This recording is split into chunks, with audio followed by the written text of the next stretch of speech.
अस्सलाम वालेकुम। Welcome to all of you to the Pakistan academy. आज मैंने आपके साथ दो तीन बातें करनी है, मसलन रिज़ल्ट्स, एग्ज़ाम्स और पेपर्स के हवाले से। तो यार, जैसा कि आप जानते हैं कि मैट्रिक की जो असाइनमेंट्स हैं ना, उनके जो रिज़ल्ट्स हैं और एफ़ए की असाइनमेंट्स वो ओपन यूनिवर्सिटी ने जारी कर दी हैं। और जो रिज़ल्ट्स आएंगे आपके मैट्रिक और उस एफ़ए के, वो आएंगे आपके 15 से 20 के दरमियान, यानी 10 के बाद होंगे और 15 के करीब आपके रिज़ल्ट्स जो हैं वो आ जाएंगे मैट्रिक के और इंटर के।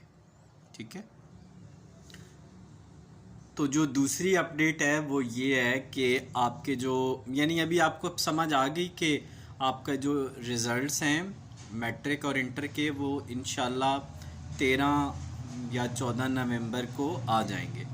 अच्छा, जो मास्टर के आपके और पोस्ट ग्रेजुएशन के जो एग्ज़ाम्स होने थे वो अब आपके दिसंबर में शुरू होंगे, फर्स्ट वीक ऑफ दिसंबर में स्टार्ट हो जाएंगे।